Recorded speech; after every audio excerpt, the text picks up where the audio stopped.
బంధువులారా, ఈరోజు గృహప్రవేశం సందర్భంగా బృహద్ యజ్ఞాన్ని నిర్వహించుకున్నాము. ఇల్లు కట్టి చూడు, పెళ్లి చేసి చూడు అని చెప్తారు. ఈ రెండూ జరిగేది ఎవరికి? గృహస్థులకు. గృహస్థుల జీవితంలో ఇవి చాలా ముఖ్యమైనటువంటివి. ఇల్లు కట్టి చూడు, పెళ్లి చేసి చూడు. ఈ రెండూ కరెక్ట్గా జరిగితే గృహస్థుడు పాస్ అయినట్టే. ఏ ఒకటి సరిగా లేకపోయినా ఫెయిల్. కాబట్టి ఈరోజు మరి మన జయరాజ్ దంపతులు ఇల్లు కట్టలేదు, ఇల్లు కొనుక్కున్నారు. కాబట్టి ఇల్లు కట్టి చూడు అన్నా, ఇల్లు కొనుక్కొని చూడన్నా ఇంకా ఇంచుమించంతే. మరి ఇంటిలోనే అన్ని కార్యక్రమాలు జరుగుతూ ఉంటాయి. ఇల్లు ఉంచుకునే అధికారము ఎవరికి ఉంది అంటే, మన వైదిక వ్యవస్థ ప్రకారం అయితే కేవలం గృహస్థులకే ఇండ్లు ఉండేవి. బ్రహ్మచారికి ఇల్లు లేదు, ఎందుకంటే గురుకులంలో చదువుకుంటాడు, ఆయనకు ఇల్లు అవసరం లేదు. వానప్రస్థి వనంలో ఉంటాడు, తపస్సు చేసుకుంటాడు, అతనికి ఇల్లు ఉండదు. అంటే వనంలో ఏదో గుడిసె ఏదో వేసుకొని ఉంటాడు. సన్యాసికి అసలే ఉండదు. పరివ్రాజకుడు అంటే ఊరూరు తిరుగుతూ ఉంటాడు, ఆయనకు సొంత ఇల్లు ఉండదు. ఇంకా అంటే ఇల్లు ఉండేది ఒక్కరికే. ఎవరు అంటే గృహస్థుడు. గృహస్థుడు అంటేనే గృహము అంటే ఇల్లు, స్థ అంటే ఉండేవాడు, ఇంట్లో ఉండేవాడు. అతని కార్యకలాపాలన్నీ ఇల్లు కేంద్రంగా జరుగుతాయి. ఇల్లు లేకపోతే భార్య, పిల్లలు, బంధువులు, అతిథులు ఇవన్నీ ఎలా జరుగుతాయి? కాబట్టి గృహస్థుడికి ఇల్లు అవసరం. కనుక ఒకప్పుడు ఇల్లు అంటే పెద్ద ఇల్లు ఉండేది, 20 మంది 30 మంది ఉండేవాళ్ళు. సమష్టి కుటుంబం, ఉమ్మడి కుటుంబం, జాయింట్ ఫ్యామిలీ. ఇప్పుడు అందరికీ కూడా జాయింట్ పెయిన్స్ వచ్చాయి, కాబట్టి జాయింట్ ఫ్యామిలీ పోయింది. ఇప్పుడు జాయింట్ ఫ్యామిలీ భరించే ఓపిక ఎవరికీ లేదు. ఉన్న ఒక్క ఫ్యామిలీలో కూడా భార్య, భర్త, 2 పిల్లలు ఉంటారు. దాన్ని ఏమంటారు? న్యూక్లియర్ ఫ్యామిలీ అంటారు. ఇద్దరు మరి ఇంకా ఒక్కరు కూడా ఉండేవాళ్ళు ఉన్నారు. ఇప్పుడు 2 ఉంటారని కూడా చెప్పలేం. ఒక్కరినే పెట్టుకొని ఉండేవాళ్ళు కూడా ఉన్నారు. కాబట్టి న్యూక్లియర్ ఫ్యామిలీలో ఒక స్పెషాలిటీ ఏంటంటే, భార్య ఆలోచనలు, అభిరుచులు వేరు, భర్త ఆలోచనలు, అభిరుచులు వేరు, పిల్లల ఆలోచనలు, అభిరుచులు వేరు. ఒకటే రకమైన భోజనం చేయలేరు వాళ్ళు. ఎవరికి వాళ్ళకి సపరేట్ ఉంటాయి రుచులు, అభిరుచులు. కానీ ఒకప్పుడు 30 మంది ఒకటే రకమైన భోజనం వండితే అందరు తినేవాళ్ళు. బట్టి ఇది ఒక భయంకరమైన పరిణామం అన్నమాట. అంటే సామూహిక జీవితం నుంచి ఏకాంత జీవితం వైపు మనిషి వెళ్ళిపోతున్నాడు. ఈ ఏకాంత జీవితం వల్ల సుఖము, శాంతి లభిస్తున్నాయా అంటే చెప్పలేం, గ్యారంటీ లేదు. అప్పుడు గ్యారంటీ ఉంది, కానీ ఇప్పుడు గ్యారంటీ లేదు. తల్లి, తండ్రి, ఒక బిడ్డ, ఒక కొడుకు, వాళ్ళకి ఏ కష్టం వచ్చినా ఎవరు ఆదుకుంటారు? ఎవరూ లేరు. ఆ పిల్లలు కూడా ఎక్కడో స్కూల్లో ఉంటారు, హాస్టల్లో ఉంటారు, లేకపోతే అమెరికాలో జాబ్ చేసుకుంటారు, ఎక్కడో ఉంటారు. ఇద్దరు ఎలా ఉంటారు అంటే బిక్కు అనుకుంటూ ఉంటారు. ఆ ఇద్దరిలో ఒకరు పోయారంటే ఇంకొకరు భయంకరమైన జీవితం. ఎంతోమంది ఒంటరిగా ఉండలేక ఆత్మహత్యలు చేసుకున్నారు. పేపర్లలో చదువుతుంటారా మీరు న్యూస్? ఒంటరిగా బతకలేక భార్య వెళ్ళిపోయింది, చచ్చిపోయింది, పిల్లలు ఎటో వెళ్ళిపోయారు. కొంతమంది ఏం చేస్తున్నారంటే, పిల్లలు ఎక్కడో ఉంటారు, భార్యాభర్త ఉంటారు, భార్యకు అనారోగ్యం, మంచం లేవదామే, ఆమెకు సేవ చేయలేక భర్త, ఆమె పీక పీసికి వీడు చచ్చిపోతున్నాడు. పేపర్లలో వస్తున్న వార్తలు చెప్తున్నాను నేను. ఇదంతా ఎందుకు జరుగుతుంది అంటే, ఇప్పుడు జరుగుతున్నటువంటి సిస్టమ్ అనేది కరెక్ట్ కాదు. ఇది వినాశనాని వైపు తీసుకెళ్ళిపోతుంది మానవులందరినీ. మనం ఒకరంగా అందరం మునుగుతాం. అప్పుడు ఉన్నదేంటి? మహర్షులు ఏర్పరిచినటువంటి విధానం అది. అందరూ బాగుండాలి, అందులో నేనుండాలి. ఇప్పుడు ఏమిటి? అందరూ నాశనం అయిపోయినా పర్వాలేదు, నేను ఒక్కడిని బాగుండాలి అనేది ఇప్పటి సిద్ధాంతం. కాబట్టి మరి ఇల్లు, పెద్ద ఇల్లు ఉండాలి అనేది పూర్వం అనుకునేవాళ్ళు. ఇప్పుడు చిన్న చిన్న ఇండ్లు, ఒక బెడ్రూము, హాలు, కిచెన్, లేదంటే 2 బెడ్రూమ్లు, హాలు, కిచెన్. మరి ఇక్కడ 3 బెడ్రూమ్లు ఉన్నాయి, హాలు, కిచెన్ ఉంది, మళ్ళీ ఇదొకటి వరండానా ఏమో ఉంది, ఇదొక హాలు, అదొకటి డ్రాయింగ్ రూమ్. కాబట్టి బిగ్ థింకింగ్ అని చెప్తుంది వేదం. ఏం చెప్తుందంటే చిల్లర ఆలోచనలు చేయకండి, పెద్ద ఆలోచన ఉండాలట. మన మహర్షులు పెద్ద పెద్ద ఆలోచనలు ఇచ్చారు, చిల్లర ఆలోచనలు ఇవ్వలే మనకు. సర్వే జనాహ సుఖినో భవంతు అంటాం. అంటే సమస్త జీవులు సుఖంగా ఉండాలి, అంతేగాని మా కులం వాళ్ళే సుఖంగా ఉండాలని ఉందా? పోనీ మా భారతదేశమే సుఖంగా ఉండాలని ఉందా? లేదు. ఎంత గొప్ప ఆలోచన! వసుధైవ కుటుంబకం, ఈ ప్రపంచమే ఒక కుటుంబం అని చెప్పారు. ఎంత బిగ్ థింకింగ్ చూడండి. ఇప్పుడు ఇలాంటి ఆలోచనలు ఉన్నాయా? చిన్ని నా బొజ్జకు శ్రీరామ రక్ష, నా పొట్ట నిండితే చాలు, గంగలో గలవని ఏమైనా కానీ. పోనీ కనీసం ఆలోచన అయినా సరే. మన ఊరందరికీ భోజనం పెట్టలేకపోవచ్చు, కాకపోతే ఊరంతా బాగుండాలి, 10 మంది పచ్చగా ఉండాలి అని కోరుకోవచ్చు. కానీ అటువంటి ఆలోచన విధానం కూడా లేదు ఇప్పుడు. అందుకే రోగాలు వస్తున్నాయి, బాధలు వస్తున్నాయి, కష్టాలు వస్తున్నాయి. ఎందుకు వస్తున్నాయి అంటే మన ఆలోచన విధానము కంజెస్టెడ్, సంకుచితమైపోయింది మన ఆలోచనలు. అందుకోసమే వేదం మనకి ఇవన్నీ ఇప్పటిదాకా చదివిన మంత్రాలు ఏంటి, అన్నిట్లో కూడా మంచి ఆలోచనలు ఉన్నాయి. ప్రపంచంలో ఉన్న ప్రతి జీవి కూడా బాగుండాలి, ప్రతి ఒక్కరూ బాగుండాలి. కేవలం మనుషులే కాదండి, క్రైస్తవంలో, ఇస్లాంలో మనుషులు మాత్రమే బాగుండాలి. అది కూడా క్రైస్తవులే, అది కూడా ముస్లింలే. మిగతా వాళ్ళు బాగుండడానికి వీల్లేదు. వాళ్ళ మంచిని వాళ్ళు కోరుకోరు. కానీ మనం ఏం చెప్తున్నాం? సర్వే హిందూ సుఖినో భవంతు అనట్లేదు మనం. లోకా సమస్త సుఖినో భవంతు అంటున్నాం. ఆ లోకాలు ఎవడు చూడబోయాడు? ఈ భూలోకమే మనకు తెలియదు. 7 ఊర్ధ్వలోకాలు, 7 ఊర్ధ్వలోకాలు, 7 అధోలోకాలు, 14 భువనాలు ఉన్నాయి. ఎవరికి తెలీదు, ఒక్కటే మనకు సరిగా తెలియదు. కాబట్టి అందరూ బాగుండాలి. అన్ని లోకాలు, అన్ని జీవులు అనేది ఎంత భయంకరమైన లోతైన ఆలోచన, అసలు ఊహకు కూడా అందదు మనకు. ఇప్పుడు మనం యజ్ఞం చేసుకున్నాం, మన ఇంట్లో మనం చేసుకున్నాం అనుకుంటున్నాం.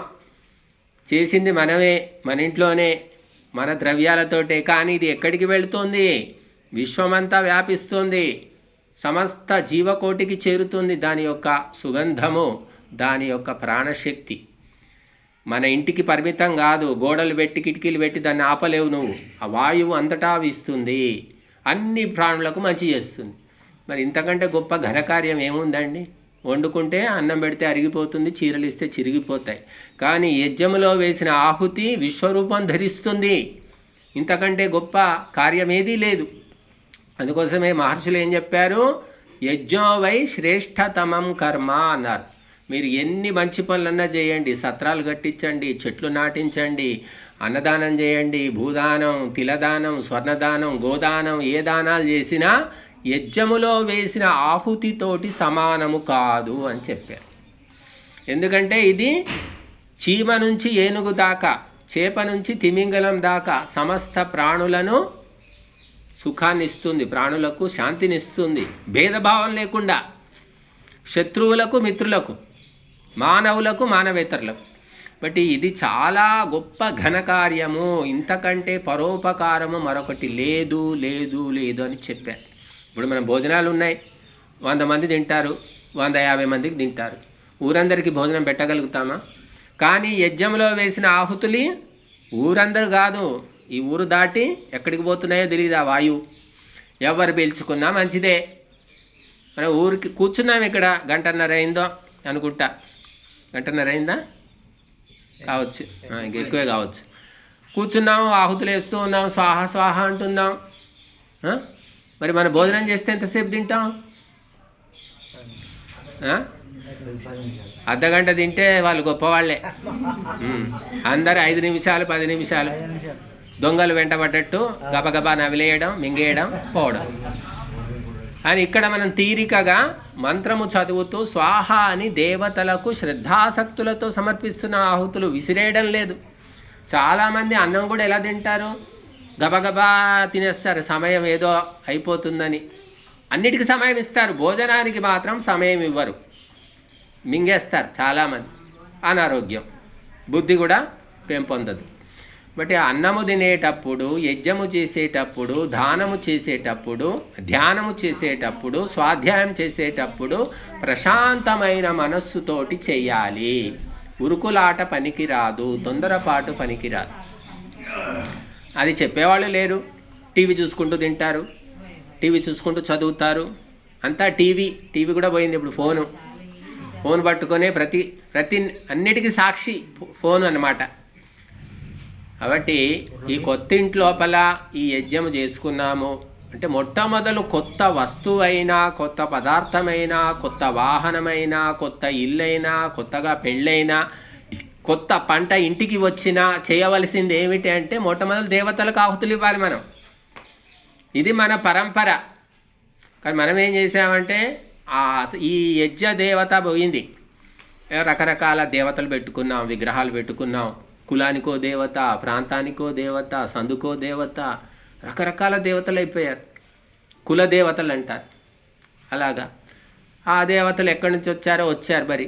కానీ అసలైనది ఏమిటంటే ఇక్కడ అగ్నిలో సమర్పిస్తేనే దేవతలకు చేరుతుంది. మీరు ఎక్కడ సమర్పించినా పెట్టినవి పెట్టినట్లే ఉంటాయి. మళ్ళీ మనమే తింటాం లేదా వేరే వాళ్ళకి ఇస్తాం, కానీ దేవతలకు చేరవు. కానీ అగ్నిలో వేసిన ఆహుతులు సూక్ష్మ రూపంలో, వాయు రూపంలో 3,000,000 దేవతలకు చేరుతాయని ధర్మగ్రంథాలు చెబుతున్నాయి. కాబట్టి ఇదొక్కటే మార్గం, ఇంకేది లేదు. అంటే అగ్నిలో అంటే ఏదో కట్టెలు వెలిగించేసి మంట పెట్టేసి అందులో పారేస్తే సరిపోదండి. అది వేద మంత్రాలతో వెలిగించినటువంటి అగ్ని అయి ఉండాలి. శ్రద్ధాసక్తులతోటి సమర్పించాలి. ఏదో ఒకటి అలా వేసేస్తే సరిపోదు. అది దేవతలు పిచ్చోళ్ళు కాదు, ఎలా పడితే అలా సమర్పిస్తే తీసుకోవడానికి. కాబట్టి ఇక్కడ మనము శ్రద్ధాసక్తులతోటి కొద్దిగా చిన్న బాబు ఉంటాడు, 6 నెలల బాబు, 3 నెలల బాబును ఎలా తినిపిస్తాం మనం ఒళ్ళో పెట్టుకొని ముద్ద మెల్లిమెల్లిగా తినిపిస్తాం. కుక్కుతారు ఎవరైనా? చాలా జాగ్రత్తగా డీలింగ్ చేస్తాం. అలాగా అగ్నిహోత్రంలో కూడా మెల్లిమెల్లిగా ఆహుతులు ఇస్తూ మంత్రాలు చదువుతూ సమర్పించాం. అది శ్రద్ధ అంట. కాబట్టి మన భారతీయ పరంపర, వైదిక పరంపర, హిందువుల యొక్క పూర్వ పరంపర ఇది. ఇప్పుడు హిందువులు అయిపోయారు అందరూ. హిందూ అంటే మిక్స్డ్ అండి, గుర్తుపెట్టుకోండి. సంకరం, హైబ్రిడ్, ఒరిజినల్ కాదు. ఒరిజినల్ అంటే ఎవడు? ఆర్యుడు, సనాతనుడు, వైదికుడు ఒరిజినల్. కాబట్టి వైదికుడు ప్రతినిత్యం అగ్నిహోత్రం చేస్తారు. ఉదయం సాయంత్రం లేదు, అమావాస్య పౌర్ణమికి లేదు, ఎప్పుడూ చేసేవాళ్ళు లేరు అసలు. మీరు క్షత్రియులు, ఖత్రి అంటున్నారు. ఖత్రి అంటే ఎవరు? క్షత్రియ శబ్దమే వికృతి, ఖత్రి. క్షత్రియులు, సోమవంశ క్షత్రియులు. క్షత్రియులు అంటే రాజ్య రక్షణ చేయాలి, దుష్ట సంహారం చేయాలి. అన్నీ పోయినాయి శక్తులన్నీ. ఎందుకంటే అగ్నిహోత్రమే పోయింది. ఉపనయనం జరుగుతుందా? మీ దాంట్లో ఉపనయనం ఉంటుందా? ఎప్పుడు చేస్తారు? అంటే పెళ్లి రోజా? విడిగా చేస్తారా? ఉపనయనం చేస్తారు, యజ్ఞోపవీతం చేస్తాం మనం. ఎందుకు? బ్రహ్మోపదేశం చేస్తారు. బ్రహ్మోపదేశము చిన్న పిల్లవాడికి 8 ఏళ్ళు, 9 ఏళ్ళు, 10, 11 లోపల చేస్తాం. బ్రహ్మోపదేశం చేస్తాం మనం. అది మన బ్రహ్మోపదేశం అంటే ఏంటి? గాయత్రి ఉపదేశం. గాయత్రి మంత్రాన్ని అంత చిన్న పిల్లలకు నేర్పిస్తాం మనం. బ్రాహ్మణులైతేనేమో 5-6 ఏళ్ల వయసు అని చెప్పారు, బుద్ధిని బట్టి. ఇప్పుడు ఆ చిన్నపిల్ల ఉంది పాప, 2 ఏళ్ల పాప, కానీ చాలా తెలివితేటలున్నాయి. అలాగ చాలా తెలివి ఉన్న పిల్లలకు చిన్నప్పుడే ఆ ఉపనయనం చేయమన్నారు. అలాంటి పరంపర పోయింది. ఏదో మెకానికల్గా ఉపనయనాలు చేస్తున్నాము, జంధ్యాలు తగిలించుకుంటున్నారు తప్ప అసలు ప్రయోజనం ఏమిటి అనేది మర్చిపోయారు. కాబట్టి మన దేశము ప్రపంచములో అగ్రగామిగా, జగద్గురువుగా ఉండింది ఒకప్పుడు. అప్పుడు ఎందుకుంది, ఇప్పుడు ఎందుకు లేదు అంటే ఆనాడు చేసిన కర్మలన్నీ ఈనాడు మానేశాం కాబట్టి ఇప్పుడు లేదు. ఆ కర్మలు, రాముడు అడవికి పోయినప్పటికీ రాజ్యము లేదు, కిరీటము లేదు, రథాలు లేవు, అశ్వాలు లేవు, ఆభరణాలు లేవు, అడవికి పోయాడు రాముడు. మరి ఆ లంకాధిపతి రావణాసురుడిని జయించాడు. రావణాసురుడి దగ్గర ఇవన్నీ ఉన్నాయి. అశ్వాలున్నాయి, గజాలున్నాయి, ఆయుధాలున్నాయి, రథాలున్నాయి, అన్నీ ఉన్నాయి ఆయన దగ్గర. రాముడి దగ్గర అడవిలో రాముడు, లక్ష్మణుడు, సీత ముగ్గురేగా వచ్చింది, కట్టుబట్టలతో వచ్చారు. మరి వాళ్ళని జయించారు. ఎక్కడి నుంచి వచ్చాయి అన్నీ? ఎవరిచ్చారు? అయోధ్య నుంచి వచ్చాయా? వారి ధర్మ పరిపాలన ప్రతినిత్యము అగ్నిహోత్రము చేసుకునేవారు సీతారాములని రామాయణంలో ఉంది, చదవండి. లక్ష్మణుడు అందరూ నిత్యము సంధ్య అగ్నిహోత్రం చేసేవాడు. ఆ శక్తి వల్ల వాళ్లకు వానర సేన లభించింది. నువ్వు ధర్మంగా ఉంటే నీకు ఎవరో ఒకరు వచ్చి సాయం చేస్తారు. కొడుకే చెయ్యాలి, మనవడే చెయ్యాలి, ఇవి లెక్కలు భగవంతుని దగ్గర నడవండి. కొడుకే పీక పిసికి చంపుతాడు, మనవడే ఇల్లు అమ్ముకొని పోతాడు. చూస్తున్నారు కదా వార్తలన్నీ. కాబట్టి ధర్మం అనేది లేనప్పుడు జరిగేది వేరు, ధర్మం అనేది ఉంటే జరిగేది వేరు. అందుకోసమే మనం ఎప్పుడూ కూడా నేను మొట్టమొదలు నా పొట్ట నింపుకోవాలి, తిండి తినాలి అనే ఆలోచన అనేది పాశవికమైన ఆలోచన అన్నారు, పశుప్రాయం అన్నమాట. మొట్టమొదలు ఎవరికైనా తినిపించు, అది మనిషే కావచ్చు, లేదా దేవతల అగ్నిహోత్రమే కావచ్చు, లేదా ఇతర జీవులే కావచ్చు, ఎవరికో ఒకరికి పెట్టు నువ్వు ఫస్ట్, తర్వాత నువ్వు తిను. పూర్వం అంటేనేమో ఆ అతిథులకు అరుగులు పెట్టేవాళ్ళు, ఇంటి చుట్టూ అరుగులు ఉండేవి, అరుగుల మీద ఎవరైనా వచ్చి కూర్చుంటే భోజనం పెట్టేవాళ్ళు. ఇప్పుడు మనం పెడదామన్నా దొరికేవాళ్ళు లేరు. కాకులు పక్షులు కూడా కనిపించట్లేదు. ఉన్నంతలో ఏది మనకు వీలైతే అది అగ్నిహోత్రంలో ఆహుతైనా సమర్పించు, లేదంటే ఇతర మానవులకైనా సమర్పించు. ఎవరికో ఒకరికి నువ్వు తినిపించి తింటే అది ఔషధం అవుతుంది, అమృతం అవుతుంది, విషము కాదు. ఈనాడు ఎందుకు ఇంటింట రోగాలు వచ్చాయి చెప్పండి? ప్రతి ఇంట్లో 4 రకాల రోగాలు, ఏదో ఒకటి లేకుండా ఎవరు లేరు. ఏ రోగం లేకపోతే మానసిక రోగం ఉండనే ఉంది. కాబట్టి ఇవన్నిటికీ కారణం ఏంటంటే కేవలం తన పొట్ట కోసం తను తింటే అది విషమైపోతుందని భగవద్గీత వేదాలన్నీ చెబుతున్నాయి.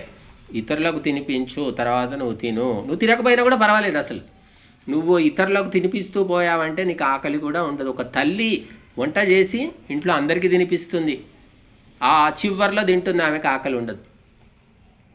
చూడండి, వంట వాళ్ళు కూడా అంతే. 100 మందికి వంట చేశారనుకోండి, వాళ్ళు ముందు వాళ్ళు తింటారా? అంత వంట చేసేసరికి వాళ్లకు మొహం ఎత్తిపోతుంది.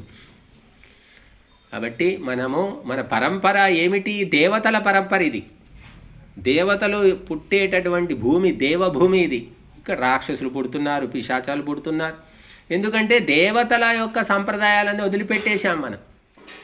బట్ ఇప్పుడైనా ఎప్పుడైనా సరే మీరు ఆచరిస్తే, చేస్తే తప్పకుండా ఫలితం ఉంటుంది. కాబట్టి ఈరోజు నూతన గృహప్రవేశం సందర్భంగా ఈ అగ్నిహోత్రము నిర్వహించుకున్నాము. అలా మరి ఈ దంపతులు యోగా ప్రచారమే చేస్తున్నారు, వైదిక ప్రచారం చేస్తున్నారు. అలాగే మన స్వదేశీ వస్తువులను విక్రయిస్తున్నారు, స్వదేశీ విక్రయశాల. అంటే ఊరికే ఉండకుండా ఏదో ఒకటి సేవా కార్యక్రమాలు చేస్తూ ఉన్నారు. ఇది చాలా గొప్ప పని. మరి వీరికి సంతానం లేదు. సంతానం ఉన్నవాళ్ళు ఏం చేస్తున్నారు అంటే ఆ సంతానం కోసమే తపించి తపించి జపించి జపించి కృంగి కృషించి నశించిపోతున్నారు. ఎంతవరకు చేయాలి సంతానానికి లెక్క కూడా తెలియదు పాపం వాళ్ళకు. శాస్త్ర ప్రకారం ఎప్పుడు దాకా అంటే మనవడు పుట్టాక కొడుకు కానీ కూతురు కానీ మనవడి ముఖం చూసిన తర్వాత ఇల్లు వదిలిపెట్టేసేయాలని చెప్పారు. కానీ ఆ మనవాళ్లకు కూడా పట్టుకొని వేలాడుతున్నారు, వాళ్లకు సేవలు చేస్తున్నారు. ఎప్పుడు చూసినా కూడా మనవాళ్ళ చుట్టూ తిరుగుతూ ఉన్నారు. ధార్మిక చింతన లేదు, కేవలము మనవాళ్ళు మనవరాళ్ళు వాళ్ళ పెళ్ళిళ్ళు ఏవేమో ఆలోచనలు ఇవి. ధార్మిక చింతన తెచ్చుకో, ఆత్మస్పృహ తెచ్చుకో అని శాస్త్రాలు చెబుతున్నాయి. నీ వాళ్ళ పిల్లలు వాళ్ళు చూసుకుంటారు, నీకు అవసరం లేదు. నువ్వేం చేయాలి అంటే గైడెన్స్ చెయ్యి. పిల్లల్ని ఎలా పెంచాలో లోటుపాట్లు ఉంటే సవరించు, చెప్పు నువ్వు. కానీ మనుషులు ఏం చేస్తున్నారంటే తాతమ్మ, నాయనమ్మ, అమ్మమ్మ వీళ్ళంతా కూడా మనవాళ్ళు మనవరాళ్ళు మురిపాలు, ముద్దులు, ముచ్చట్లు వీటిలో మాయలో పడిపోతున్నారు. అందుకే హిందువుల గురించి ప్రచారం చేసేవాళ్ళు ఎవరూ లేరండి. క్రైస్తవులు అయితే బోలెడు ప్రచారం చేస్తున్నారు. మీరు చూసారో లేదో, భార్య భర్త పిల్లల్ని చంకలో పెట్టుకొని వాళ్ళు ఇల్లు తిరుగుతారు. ఇది బైబిల్ ప్రచారం. మన వాళ్ళు అంటారు వాళ్ళకి డబ్బులు ఇస్తారండి అందుకే తిరుగుతున్నారండి అంటారు. అదే డబ్బులు నేను ఇస్తాను. ఎంతమంది తిరగడానికి సిద్ధంగా ఉన్నారు చెప్పండి? ఎంతమంది ఉన్నారు? ఆ డబ్బులు తినేసి కూర్చునే వాళ్ళు బోలెడు మంది ఉన్నారు. కాబట్టి మనము శ్రద్ధాసక్తులు నశించిపోయాయి. ధార్మిక కార్యక్రమం అంటేనే విసుగు. ఎప్పుడైపోతుంది? తొందరగా అయిపోవాలి, తొందరగా అయిపోవాలి, తొందరగా తినాలి, తొందరగా వెళ్ళిపోవాలి. వేరే చేసేదేమీ లేదు అక్కడ. తొందరగా అయిపోతే చేసేదేముంది? సొల్లు కబుర్లు తప్ప. బట్ మన ధార్మిక కార్యక్రమాలన్నీ పేరుకే నామినల్గా అయిపోయాయి. సత్యనారాయణ వ్రతం ఏదో వచ్చాడు పురోహితుడు చేసుకుంటుంటాడు, ఆయన మంత్రాలు చదువుకుంటాడు, కూర్చుంటారు. ఆ కూర్చున్న వ్యక్తులు కూడా మాట్లాడుతుంటారు, దిక్కులు చూస్తుంటారు, నవ్వుతుంటారు, వచ్చిన వాళ్ళతో పలకరిస్తుంటారు. చూశారు కదా ఇదంతా మీరు. శ్రద్ధాసక్తులు ఉన్నాయా? మాట్లాడొద్దయ్యా, మౌనంగా కూర్చోవాలి అని ఎవరు చెప్పేవాడే లేడు. నాకేం పోయింది, నా దక్షిణ నాకు ఇస్తే చాలు, వాళ్ళు మాట్లాడుకుంటే నాకేంటి, ఏమైతే నాకేం, తొందరగా ముగించమంటే మరీ సంతోషం. ఇంకా సంతోషం, 10 నిమిషాల్లో సత్యనారాయణ వ్రతం చేసేస్తారు. అంటే ఈ రకమైనటువంటి పరంపర, ఇది అసుర పరంపర. దీనివల్ల సర్వనాశనము తప్పదు, అవుతూనే ఉంది. అది ఎప్పుడో కావడం కాదు, అవుతూనే ఉంది. ధర్మ కార్యాలను నిర్లక్ష్యం చేసిన వాళ్లకు సుఖశాంతులు ఉండవండి. అష్టైశ్వర్యాలు ఉంటే ఉండొచ్చు, కానీ సుఖశాంతులు మాత్రం ఉండవు.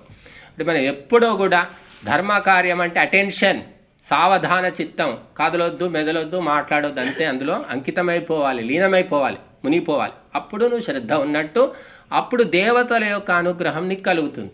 అది యజ్ఞమే కావచ్చు, సత్యనారాయణ వ్రతమే కావచ్చు, వరలక్ష్మి వ్రతమే కావచ్చు, ఏదైనా కావచ్చు అండి. శ్రద్ధాసక్తులు అనేవి ముఖ్యం, వేరే వాళ్ళని పట్టించుకోకూడదు. భగవద్గీతలోనైతే బోలెడ్ శ్లోకాలు ఉన్నాయి శ్రద్ధ గురించి. వేదంలోనైతే శ్రద్ధ సూక్తమే ఉంది. అంటే శ్రద్ధ అనేది చాలా సూక్ష్మమైనటువంటిది. చదువు లేని వాడికి కూడా ఉండొచ్చు, చదువుకున్న వాడికి ఉండకపోవచ్చు. అంటే ధర్మ కార్యాల్లో శ్రద్ధాసక్తులు లేకపోవడం వల్ల, దివ్యమైన సంస్కారాలు లేక హిందువులంతా కూడా స్వయం వినాశనం వైపు వెళ్ళిపోతూ ఉన్నారు. ఎక్కడ చూసినా మద్యపానము, మాంసాహారము, జూదము, పేకాట, డ్యాన్సులు. ఇంతకు మించి వేరే ఏమైనా జరుగుతుందా చెప్పండి? ఇవన్నీ లేని ఒక ఇల్లు చూపించండి నాకు, దేవతలు ఉంటారు ఆ ఇంట్లో. కాబట్టి ఇదంతా ఎక్కడ శాస్త్రాల్లో లేదు. రాముడు, లక్ష్మణుడు ఇవన్నీ పనులు చేశారా? మనం పూజలు చేస్తున్నాం వాళ్ళకు. రాముడి పూజ ఎందుకు చేస్తున్నాం? రాముడి మార్గంలో నడవాలని. కానీ నడిచే మార్గం రావణాసురుడి మార్గం, పూజ చేసేదేమో రాముడి పూజ. ఇది ఈనాడు ఉన్న హిందూ సమాజం. కాబట్టి మీరందరూ తెలుసుకోండి, మార్చుకోండి. మీ వెంట ఎవరు రారు, మీకు ఎవరు చెప్పరు, కూర్చోబెట్టి వ్యక్తిగతంగా చెప్పేవాళ్ళు ఎవరు లేరు. కాబట్టి ఎవరికి వాళ్ళు తెలుసుకొని చక్కదిద్దుకునే ప్రయత్నం చేసుకోవాలి. కనుక మన జయరాజ్ దంపతులు ఎన్నేళ్ల కిందనో మరి రామ్దేవ్ బాబా గారితో ప్రభావితం అయ్యారు, అంతే కదా? వారి ద్వారానే వచ్చారు కదా మీరు. కాబట్టి ప్రభావితమై వైదిక మార్గంలో నడుస్తున్నారు. వీలైనట్టుగా సహాయ సహకారాలు చేస్తున్నారు, ధర్మ కార్యాలకు సేవా కార్యక్రమాలు చేస్తున్నారు. ఈ రకంగా కేవలం కుటుంబానికి అంకితమైతే ఆ కుటుంబమే నీ భరతం పడుతుంది. కాబట్టి కుటుంబం అనేది అవసరము, కానీ దానికి ఎంత విలువ ఇవ్వాలి, ఎంతవరకు అంతవరకే. ధర్మాన్ని మనం కాపాడుకోవాలి. ధర్మము కుటుంబం కంటే గొప్పది అనే విషయం మర్చిపోకండి. కాబట్టి ధర్మ కార్యాలకు సమయాన్ని ఇవ్వాలి, సహాయ సహకారాలు అందించాలి. మనం ఇక్కడ ఆశ్రమం ఉంది, మన వైదిక ధ్యాన యోగాశ్రమం. ఎప్పుడు ఏదో కార్యక్రమం చేస్తూనే ఉన్నాం మేము. ఎంతోమంది పాల్గొనవచ్చు, ఎక్కడెక్కడి నుంచో వస్తున్నారు, పాల్గొంటున్నారు. 1వ తేదీ నాడు, ఫిబ్రవరి 1వ తేదీ నాడు పౌర్ణమి సత్సంగం ఉంది మనకు. అలాగే వచ్చే నెల ఫిబ్రవరి 12 నుంచి మార్చి 8 వరకు 25 రోజులు అథర్వవేద పారాయణ యజ్ఞం జరుగుతుంది. ఇలాగ నిరంతరము ధర్మ ప్రేరణదాయకమైన కార్యక్రమాలు చేస్తూ ఉన్నాం. ఇప్పుడు అందరూ పాల్గొనండి, తెలుసుకోనండి, బుద్ధిశుద్ధి చేసుకుంటే మన జీవితం ధన్యమవుతుంది. ఈనాడు మంచి మాటలు ఎక్కడా దొరకవు. మీరు ఫోన్లలో కూడా ఏదో చెప్తున్నారు వేదాంతం, కానీ ఖచ్చితంగా స్పష్టంగా చెప్పేవాళ్ళు లేరు. ఇది మంచిదే, అది మంచిదే, ఇలాగూ చెయ్యి, అలాగా చెయ్యి అని చెప్తారు. ఇదే మంచిది, ఇలాగే ఉండాలి అని స్పష్టంగా చెప్పేవాళ్ళు గురువులు ఎక్కడా కూడా కనిపించడం లేదు. ఎందుకంటే అందరితో చెడెందుకు కావాలి, నేను అన్నీ మంచిదంటే అయిపోయింది కదా, అడ్డనామం పెట్టుకో, నిలువునామం పెట్టుకో, బొట్టు పెట్టుకో, ఇంకేమైనా పెట్టుకో, మొహం అంతా రుద్దుకో, నాకేం అవసరం అనే గురువులు ఈనాడు ఉన్నారు. కాబట్టి వేదాలు ఏం చెబుతున్నాయో ఆ సత్యాన్ని తెలుసుకొని ఆ ప్రకారంగా నడుచుకుంటే ఉత్తమ జన్మలు ఉంటాయి. ఈ జన్మలో కూడా సుఖశాంతులే కాకుండా ఆయురారోగ్యాలు కూడా కలుగుతాయి. కాబట్టి మరి ఈ దంపతులు, అలాగే వీరి కుటుంబ సోదరులు, సోదరీమణులు, ఇంకా చాలామంది బంధువులు ఉన్నారు.